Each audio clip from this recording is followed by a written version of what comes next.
Nessa girl, y'all are in for a special treat because I'm getting ready to let y'all in on my creative process on how I prepare for a video when things come to my mind. I just saw this article about the hairstylist that's charging an additional $100 for children who have autism, and the internet is flipping upside down. And it's a few other things I want to get in here and talk about. Maybe a little piece of Gypsy Rose. And maybe, y'all wanted me to talk about the swag surfing down to the church. It's Sunday. I'll give y'all a little bit of that. Want to talk about it? Here you go.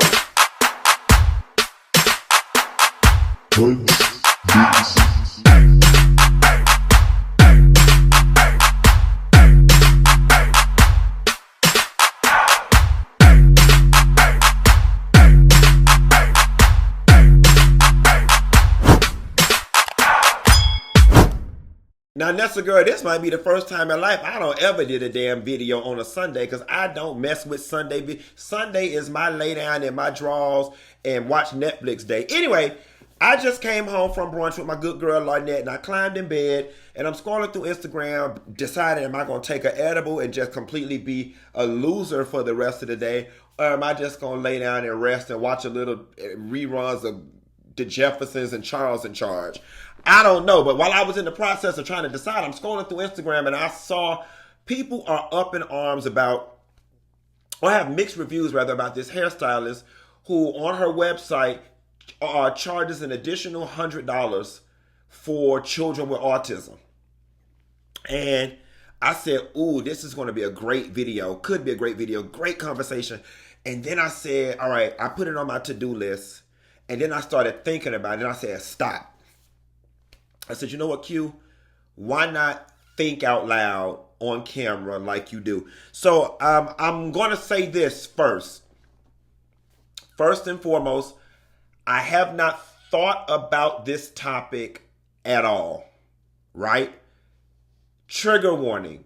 As I'm thinking out loud, some of the things that are going to come out of my mouth are probably going to be ignorant, insensitive at times. Then you might see me clean it up as I begin to think about it. But I just wanted to show y'all the way my mind works when I come across a headline.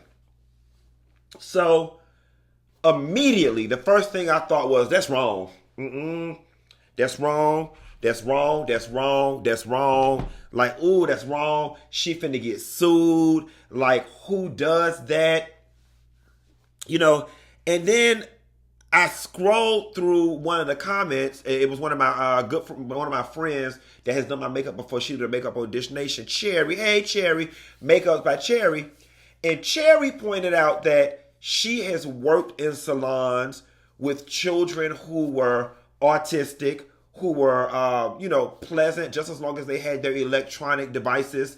They sat still and could get their services done. And then she has worked with children who were on the other end of the spectrum, who have turned the salon upside down. And then Cherry went on to say, I really guess it just depends on the way you word this. And then she was like, well, is there really any good way you could word this without getting offended? So I'm here to let y'all know there's absolutely no way that this girl could have worded this and it had not been offensive, right? And so then I'm thinking, and I completely understand now why there are a lot of hairstylists that just, to do away with all of this altogether, they don't provide services for children at all. And honestly and truthfully, as I'm beginning to think out loud, I'm thinking not providing services for children at all is probably the best route to go, because as far as I am concerned, the additional $100 that you're charging to deal with a child that may potentially have behavioral issues as a result of autism is just not worth it to me. I can't do shit with $100, if you don't turn my salon upside down. I can't do nothing with $100 if you don't upset all my clients. When people come to the hair salons and pedicure and manicure place and barbershops, it's a place for them to decompress, relax, have kind of like a spa-like atmosphere. Nobody wants an unruly child running around or whatever the case may be. And it's weird, right? Because there just is no way to differentiate or say publicly, I only deal with well-behaved children. Because if you put at the bottom of your website or your page or your receipt, I only deal with well-behaved children, you know what I'm saying? That's subjective. What constitutes well-behaved? Now here is why I'm leaning towards the best policy is just probably no children. I'm not a hairstylist, but I'm willing to bet, unless you flat out specialize in braids, that the average hairstylist is not getting a lot of children anyway, to the point of saying no children is truly going to impact their business. I know growing up, until the girls in my family reached, teenage years, for the most part, mama, grandma, and auntie did the hair. That's why I think the better course of action would have said non-children. But for those of y'all in the comments, y'all going to have to help me out. What is the proper way to deal with this if somebody has an autistic child that is cuts up in public? Here's the other thing. I refuse to believe that this hairstylist has received that many severely autistic children to the point where she's had to put this on her website. And here is why. Parents of children that act out in public, especially black parents, are oftentimes so embarrassed by their child's behavior that more times than not they prefer to leave them home or put them in the types of controlled environments that they need to be in. I honestly don't foresee a world where there's just a slew of black mamas and black aunties that's bringing, children who are, that far on the spectrum that they cut up. I don't see there being a large customer base of those people like that. Those little girls that probably suffer from that, I imagine their parents do their hair at home more times than not. The messaging and the wording of it all definitely was insensitive. It definitely was insensitive. And I'm trying to think, okay, ugh.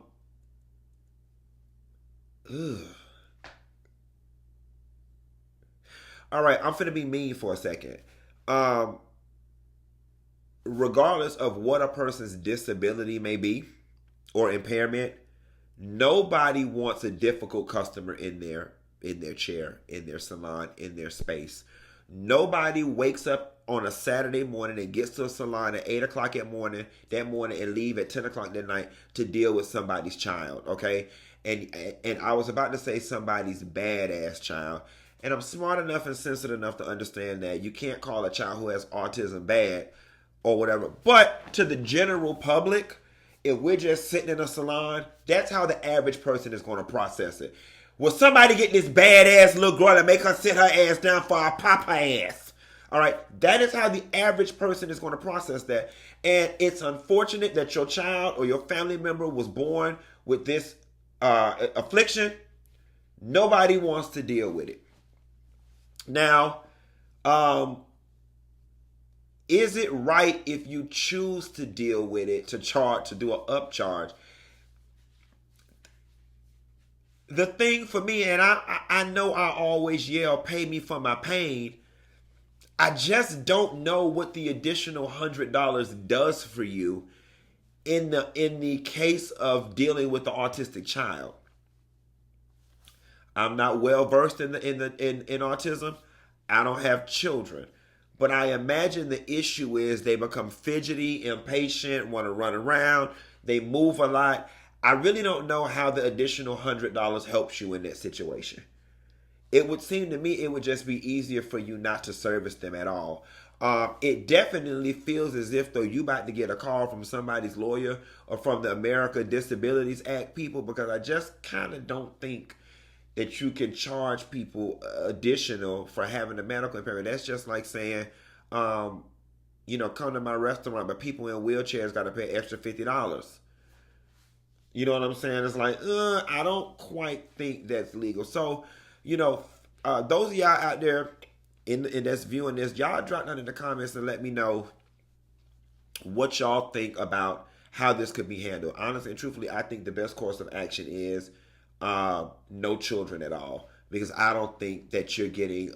I don't think any black hairstylist is getting that many children to the point where saying no children allowed will severely impact their business. Again, I'm not well versed in autism, but I would imagine, autism aside, much like regular life, the older a person gets, a bit more subdued that they get, and a bit more manageable that they become. That's all I got on that. So I want to move on really quickly. I was going to move on to Gypsy Rose, but I want to move on to the church with the swag surf situation.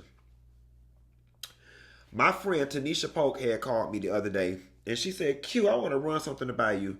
How you feel about the preacher doing the swag surf thing? So I was shaving while she called me. I was in Orlando. And I said, Polk, I don't have a problem with it at all. I was like, we've seen so many articles and studies and commentary about young people leaving the church, not having much of a connection to the church. And, church can be very traditional and old in a lot of ways. It just, we're living in a new time. So I told my friend Polk, I said, we live in a sexy red Christian rock blueface world right now when it comes to young people. And I don't see anything wrong with the swag surf situation in church. And she was like, really, Q, you don't? And I was like, no, what am I missing? And then she was like, Q, do you know what that song is about? I'm like, swagging and surfing. I was like, no. And then when she went to break down what the song was actually about, which was something sexually suggestive in nature, some hood shit, then I said, oh shit, Polk, I gotta walk back my statements. I'm absolutely sorry. If that is what the song's about, I don't give a damn that you extrapolated the chorus or extrapolated the hook. I said, oh no, that is 100% wrong. That's just like, literally, it's the equivalent of taking Trina's baddest bitch and changing it to baddest Christian. Bonk, bonk, bonk, bonk, because I'm the baddest. Who's bad? Who's bad? I'm the baddest Christian. Who's bad? You just wouldn't do that. You wouldn't take a song that's whose foundation is baddest bitch and change it to I'm the baddest Christian. Who's bad? Who's bad? Not to mention integrating that Jezebel spirit up out of all the girls. We'll be twerking and landing low and spreading it wide all in the church.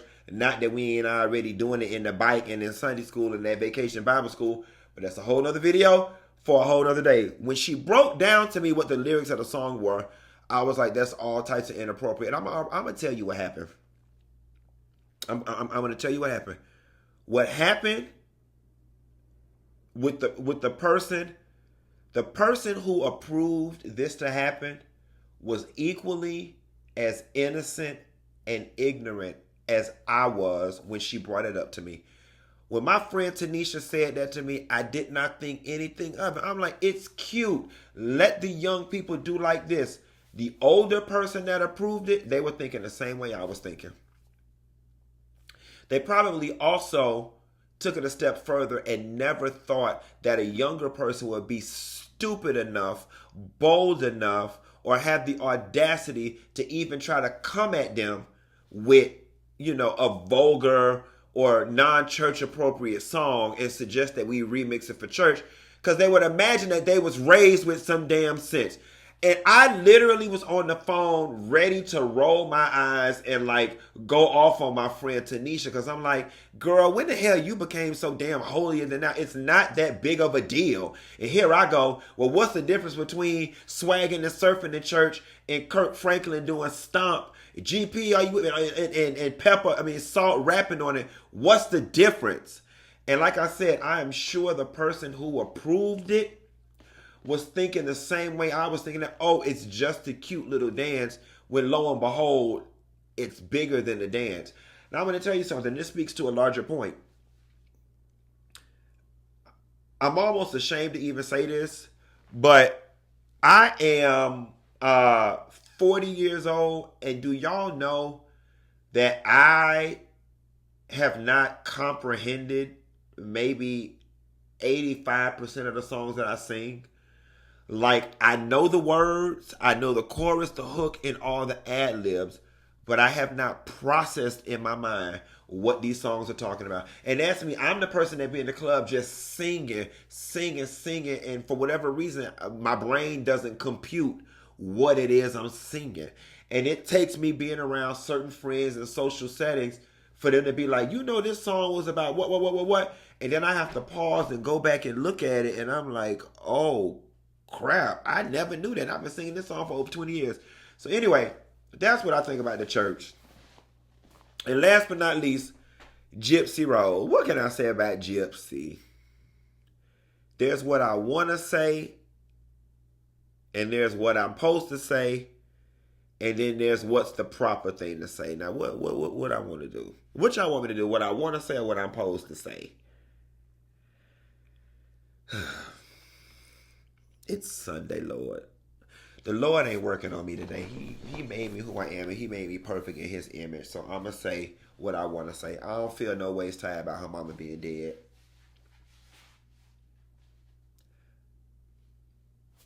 I don't care that her mama dead. I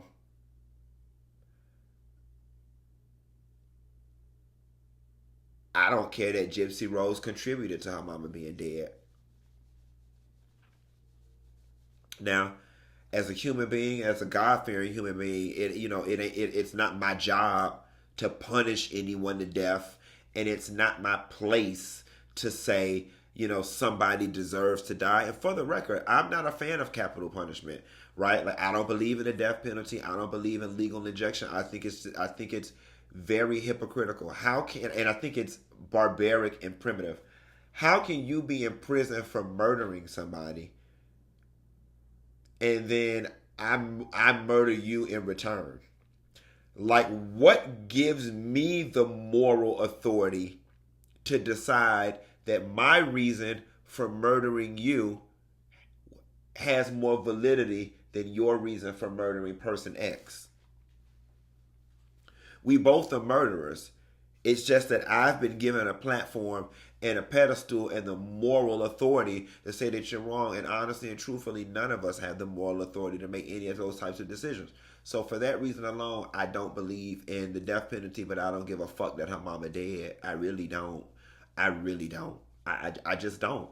All that little girl had to endure, you know what I'm saying? And it's funny because a lot of people were like, if she was well enough to calculate that murder, then she was well enough to go to the police. You know what? All that's fine and well. But when you in the middle of some shit like that and what you're going through, reason and logic go out the window. And sometimes emotions, fear, and survival take place. Now, here is where I do have an issue, since we're talking about autism and mental health and all these other things. It's my understanding that the other young man is the one who physically acted out the crime, that there was evidence of the body of sexual assault on the body, not to mention he was asked some questions in regards to if knowing what he did was wrong in order for him to stand trial for mental competency, and that he, kind of said some inflammatory things like he'd do it again and he wanted to kill, and I'm paraphrasing here. If all of those things that was done and said are not indicators of mental illness, I don't know what is. And I'm not saying mental illness is a reason for people to evade accountability, responsibility, and the law, but I just don't think that prison is quite the answer. Now, there's an argument that could be made that prison is the only place to put this person, because we don't know if we can rehab this type of behavior, and we don't know, you know what I'm saying, a slew of other things. I